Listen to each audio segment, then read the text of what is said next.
बिस्मिल्लाहिर्रहमानिर्रहीम। प्यारे बच्चों, अस्सलाम वालेकुम। गौहर पब्लिशर्स की जानिब से खुश आमदीद। हमारा स्लोगन है redefining the geography of education through digital resources for conceptual learning. मेरा नाम साजिदा नूर है। आज के इस वीडियो लेक्चर में हम गौहर निदाए उर्दू जमात हफ्तम के सबक नंबर 19 मुनशियात का खात्मा शुरू करने जा रहे हैं। तो आइए चलते हैं हासिलाते तालुम की जानिब। प्यारे बच्चों, आज के इस वीडियो लेक्चर के बाद आप इस काबिल हो जाएंगे कि ज़राए इब्लाग में पेश किए जाने वाले इखलाकी, मुआशी और माशरती हवाले से खबरों और दस्तावेजी फिल्मों से मुतल्लिक गुफ्तगू कर सकें, इबारत पढ़कर इसमें मौजूद मालूमात और तसव्वुरात को अखज़ कर सकें, मुख्तलिफ मुआशरती किरदारों के मुस्बत और मनफी पहलुओं पर राय दे सकें। तो प्यारे बच्चों, आज का सबक शुरू करने से पहले मैं आपसे एक सवाल पूछना चाहूंगी। मेरा सवाल है, आपके स्कूल या मोहल्ले में कोई शख्स मुनशियात का इस्तेमाल तो नहीं करता? खुदा न खास्ता अगर कोई शख्स इस बुरी आदत का शिकार है तो इसके बारे में फौरी तौर पर अपने असातिज़ा या वालिदैन को बताएं।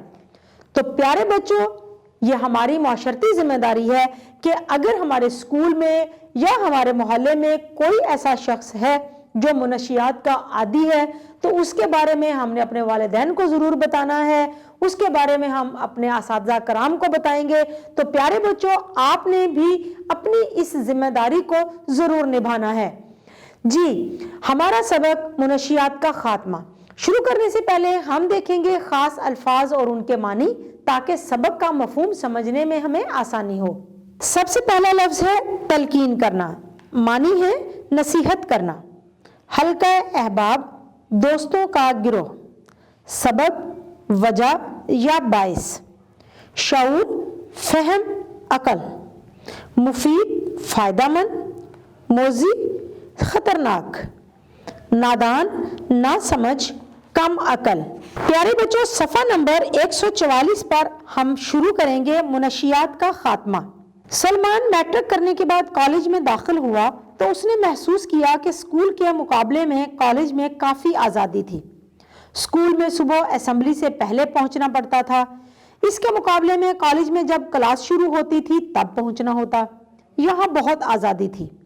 जब सलमान ने अपने अब्बू जान से ये बात की तो उनका जवाब था, बेटा, हर आज़ादी के साथ कुछ जिम्मेदारियां भी होती हैं। आपको कॉलेज में जाकर आज़ादी मिली है तो इसके साथ साथ खुद को संभालने की जिम्मेदारी भी मिली है। सलमान को ऐसे जवाब की तवक्को नहीं थी, यानी वो उम्मीद नहीं कर रहा था।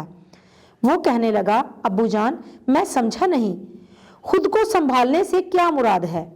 बेटा, खुद को संभालने का मतलब है कि हमें अच्छाई और बुराई की पहचान हो, हमें इल्म हो कि हमारे कौन से काम हमारे लिए मुफीद हैं और कौन से नुकसानदेह। हमें ये भी मालूम होना चाहिए कि हमारे किस अमल से मुआशरे को फ़ायदा पहुंचता है और हमारा कौन सा अमल मुआशरे के लिए नुकसानदेह है। अब्बू जान ने कहा, मसलन कैसा अमल? सलमान ने पूछा। बेटा, जब बच्चे बड़े हो जाते हैं तो बहुत सी ऐसी चीज़ें उनके इल्म में आ जाती हैं जिनसे वो पहले बेखबर थे।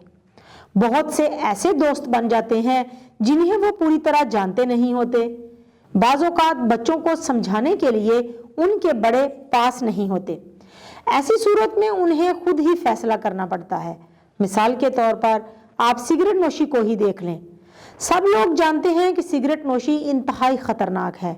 ये मुंह और फेफड़ों के कैंसर जैसे मोजी यानी ख़तरनाक अमराज का सबब बन सकती है, लेकिन बहुत से नौजवान अपने दोस्तों से मुतासिर होकर सिगरेट पीना शुरू कर देते हैं। जी अब्बू जान, मेरे भी कुछ दोस्त ऐसे हैं जो सिगरेट पीते हैं और दूसरों को भी कहते हैं कि तुम भी पियो। सलमान ने बताया, बेटा, मैं भी यही बात समझाना चाहता हूँ।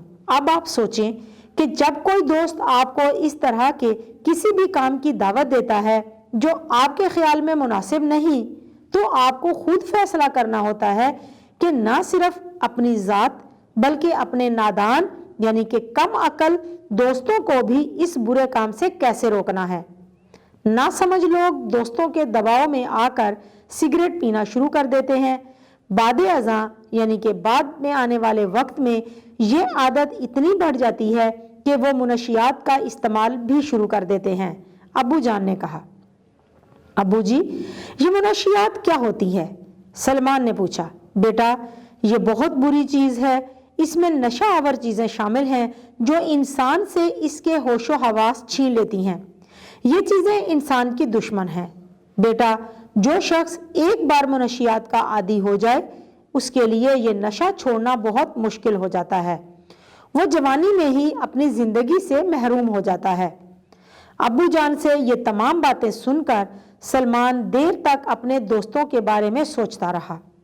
وہ حیران رہ گیا کہ اس کے کئی دوست ایسے تھے جو الٹی سیدھی باتیں کرتے رہتے تھے، لیکن اس نے کبھی غور ہی نہیں کیا کہ یہ کتنی خطرناک باتیں ہیں۔ اسے یہ بھی احساس ہوا کہ اکثر اوقات اس کے دوست بڑ ہانکنے اور دوسروں پر رعب جمانے کے لیے بتاتے ہیں کہ وہ کیسے کیسے خطرناک کام کرتے ہیں۔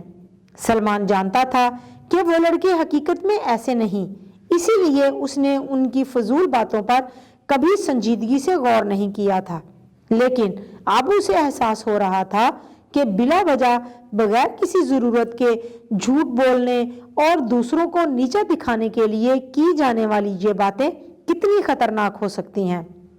جب سلمان نے کالج جانا شروع کیا تو یہ ساری باتیں اس کے ذہن میں تھیں۔ اسی وجہ سے اس نے دوستوں کے انتخاب میں نہایت احتیاط سے کام لیا۔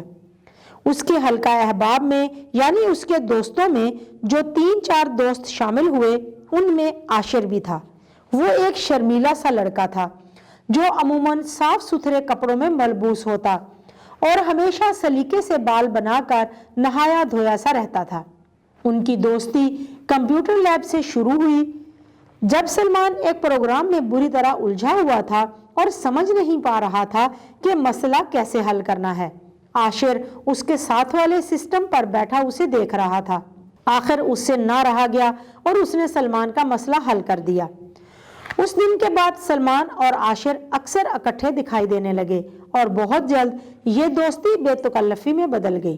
سلمان کو پتا چلا کہ عاشر کالج کے قریب ہی ایک محلے میں رہتا ہے۔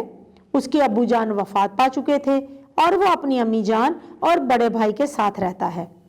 ایک دن سلمان نے عاشر سے اس کے گھر والوں کے بارے میں کچھ جاننا چاہا تو اس نے بتایا، امی جان بہت کمزور ہو چکی ہیں، ان سے زیادہ کام بھی نہیں ہوتا، اسی لیے میں ہی گھر سنبھالتا ہوں۔ اور تمہارے بھائی جان وہ کیا کرتے ہیں؟ سلمان نے پوچھا۔ پیارے بچوں، سبق کا بقیہ حصہ ہم اگلے لیکچر میں پڑھیں گے۔ امید ہے کہ آپ کو آج کا یہ ویڈیو لیکچر بہت اچھا لگا ہوگا۔ انشاءاللہ اگلی ویڈیو میں اگلے لیکچر کے ساتھ پھر ملیں گے، تب تک کے لیے اللہ حافظ۔